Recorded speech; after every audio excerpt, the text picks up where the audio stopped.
नमस्कार, मी श्वेता. तुम्ही बघताय TV9 मराठी. बुलेटिनमध्ये स्वागत. महत्त्वाची बातमी. सुरुवातीला राजकीय वर्तुळातून भाजपचे विजय चौधरी आणि गिरीश महाजन यांच्यातील कथित ऑडिओ क्लिप व्हायरल झाली. या क्लिपमध्ये एकनाथ खडसे आणि रक्षा खडसे यांच्याबाबत आक्षेपार्ह भाषेचा वापर करण्यात आला.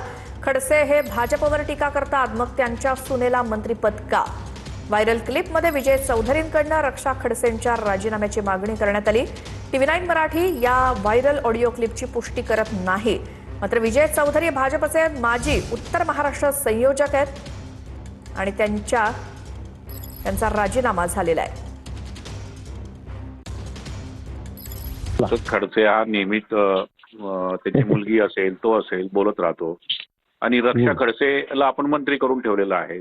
मंत्री हिला काढलं पाहिजे, हे कुठेतरी थांबलं पाहिजे ना. तो उठल्या सुटल्या घाणेरडा काही आरोप करतो दरवेळेस.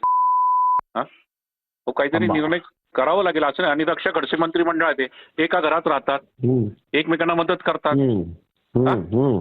हे कसं सहन करायचं आपण? बरोबर आहे. हा, तुम्ही सांगा आदेश काय करायचं सांगा. काही करू नका, मी करतो बाबा. गमत पा हे भाऊ अति झालं ना. प्रत्येक वेळेस काय नाही का तुमच्यावर येतो. प्रत्येक वेळेस घेणं देणं काही तथ्य नसतं.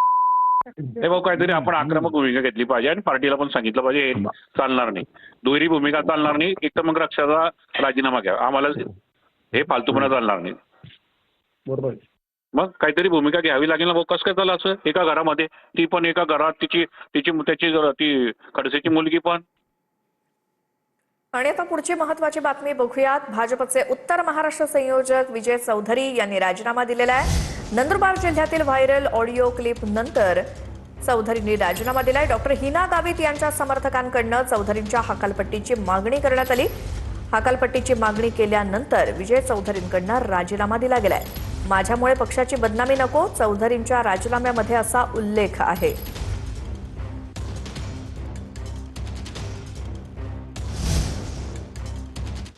दरम्यान या ऑडिओ क्लिपवरनं रोहित पवार यांनी भाजपवरती निशाणा साधलाय.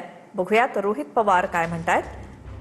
भाजप हा कधीच महिलांचा सन्मान करणारा पक्ष नव्हता, तर कायम पाताळयंत्री आणि कारस्थानी पक्ष राहिलाय.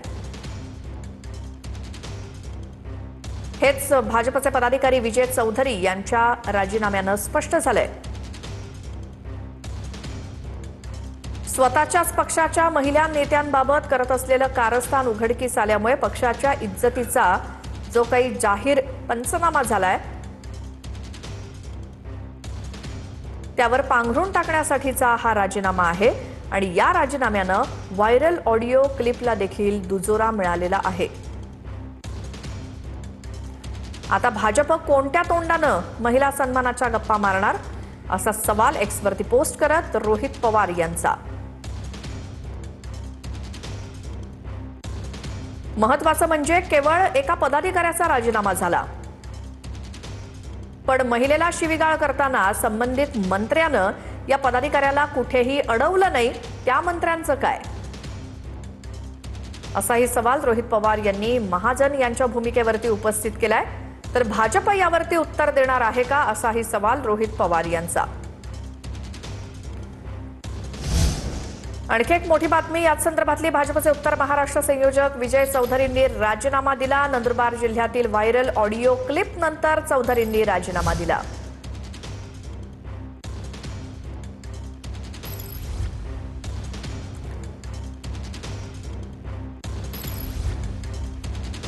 तर खडसे हे भाजपवरती टीका करतात, मग त्यांच्या सुनेला मंत्रिपद का? तर ही ऑडिओ क्लिप नेमकी व्हायरल झाली आहे, ती आपण ऐकूयात. याच संदर्भात आपल्या सोबत स्वतः बोलण्यासाठी फोन लाईनवरून एकनाथ खडसे जोडले गेलेले आहेत. खडसेजी, स्वागत तुमचं. ही जी काही बातमी येते त्या संदर्भातली ही ऑडिओ क्लिप जी व्हायरल होतीये ती आपण आधी ऐकूयात. खडसे हा नेहमीच त्याची मुलगी असेल, तो असेल, बोलत राहतो. आणि रक्षा खडसेला आपण मंत्री करून ठेवलेला आहे. मंत्री हिला काढलं पाहिजे, हे कुठेतरी थांबलं पाहिजे ना. तो उठल्या सुटल्या घाणेरडा काही आरोप करतो दरवेळेस. तो काहीतरी निर्णय करावा लागेल असं. आणि रक्षा खडसे मंत्रिमंडळात एका घरात राहतात, एकमेकांना मदत करतात. हे कसं सहन करायचं आपण? बरोबर आहे. तुम्ही सांगा आदेश काय करायचं सांगा. काही करू नका, मी करतो बाबा. गमत पहा. हे भाऊ अति झालं ना, प्रत्येक वेळेस काय नाही का तुमच्या तर खडसेजी, तुम्ही देखील ही ऑडिओ क्लिप ऐकली असेलच आणि आता पुन्हा एकदा आपण ऐकली आहे, यावरती आपली प्रतिक्रिया काय? मी ऑडिओ क्लिप ऐकली. हं, तुम्ही जे ऐकवले त्यापेक्षा अधिकचे मी ऐकलेली आहे. बरं. जुनी भाजप आणि नवीन भाजप याच्यामधल्या संस्कृतीचा फरक आहे. हं, अशा स्वरूपाचे माणसं भाजपमध्ये घेतल्यामुळे भाजपची प्रतिमा खराब होते. विजय चौधरी ते दारूच्या धंद्या गेल्या 35 वर्षापासून नंदुरबार जिल्ह्यातले दारू माफिया म्हणून यांचं कुटुंब ओळखलं जातं. आणि अशा रीतीने पैसे वगैरे खर्च करण्यासाठी कोणीतरी त्या आदिवासी वस्तीत असावा म्हणून भाजपने त्यांना सरचिटणीस केलं सरळ. हं, आणि अशा स्वरूपाचं त्यांची वर्तणूक म्हणजे त्यांची जी विचार करण्याची प्रवृत्ती आहे ती आहे. असे तर अनेक उदाहरणं आहेत की एका घरामध्ये जो नारायण राणेचं उदाहरण देता येईल. हं, त्यांची मुलं शिवसेनेमध्ये येत आहे, ते स्वतः काँग्रेसमध्ये आहेत, त्यांचा मुलगा मंत्रिमंडळामध्ये आहे. अशा अनेक उदाहरणांमध्ये येतात. भाजप स्वतंत्र पक्ष आहे, मी राष्ट्रवादी स्वतंत्र पक्ष आहे. ज्याचे त्याचे विचार वेगवेगळे असू शकतात, परंतु अशा असभ्य आणि अश्लाघ्य म्हणजे जे शब्द ऐकू येत नाही महिलांच्या संदर्भामध्ये असे शब्द त्यांनी वापरलेले आहे. हं, मग भाजपची संस्कृती आहे का? म्हणजे मला आता बोलताना ही म्हणजे शब्द तोंडात येत नाही इतके घाणेरडे शब्द महिलांच्या बाबत त्यांनी वापरलेले आहेत. म्हणजे रक्षाच्या बाबत नाही, तिथल्या कल्पना पांड्या म्हणून आहेत, हं, बऱ्याचशा महिलांच्या संदर्भामध्ये त्यांनी हे शब्द उच्चारलेले आहेत. आणि म्हणजे महिलांच्याकडे बघण्याचा दृष्टिकोन आहे की ते वाईट आहे त्यांचा, हे यावरून लक्षात येतं. बरं झालं त्यांनी राजीनामा दिला, हं, पक्षाने काढायचा त्या राजीनामा दिला. परंतु असे अनेक लोक भाजपामध्ये आहेत. मी भाजपमध्ये वर्षानुवर्ष काम केलेला माणूस आहे. हं, मी स्वतः सरचिटणीसही होतो, अनेक पदांवर होतो. पण महिलांच्या संदर्भामधला आदर आणि सन्मान हा सातत्याने आमच्याकडे ठेवला गेला. आणि आता या नवीन माणसं आल्यानंतर हे न आवरणाऱ्या व्यक्तिमत्व आहे. हं, आणि यामुळे भाजपची प्रतिमा वाईट होते. भाजपने याचं चिंतन करण्याची गरज आहे. हं. अशा स्वरूपाचे जर लोक असतील जे महिलांच्या संदर्भामध्ये आहे, तर यांच्यावर कठोर कारवाई करण्याची आवश्यकता आहे. बरं.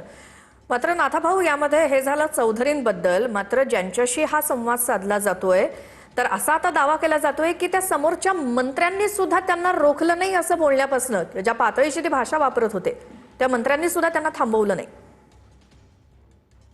आता मी सांगितलं ना, आधीचे भाजप आणि आताचे भाजप यातलं हे अंतर आहे.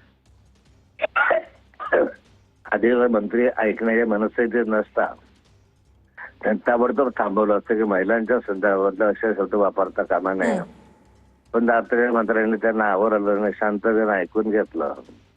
उलट तक्ता त्याला दाबायला पाहिजे होतं की महिलांच्या संदर्भात इतके घाणेरडे शब्द वापरू नये. परंतु तसं नाही झालं दुर्दैवाने. म्हणजे एकंदरीत भाजपमध्ये एकापेक्षा एक अधिक सरस अशा स्वरूपाच्या मानसिकतेतल्या काही लोक दिसत आहेत, बाकी ते चांगलेच आहेत.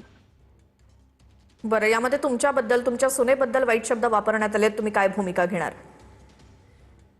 नाही, सुनेबद्दलच वाईट शब्द वापरण्यात आले असं नाही. बाकीच्या नंदुरबार जिल्ह्यातल्या अनेक महिलांबरोबर त्यांनी असभ्य वर्तन केलेलं आहे. हं, मी स्वतः ही क्लिप भाजपच्या वरिष्ठांकडे देणार आहे. बरं. माझेही भाजपच्या वरिष्ठांशी चांगले संबंध आहेत आणि वरिष्ठांकडे देऊन त्यांनाही विनंती करणार आहे की याबाबत अशा रीतीने जर होत असेल तर हे दुर्दैव आहे. ठीक. खडसेजी, धन्यवाद तुम्ही ATV9 मराठीशी बोलल्याबद्दल.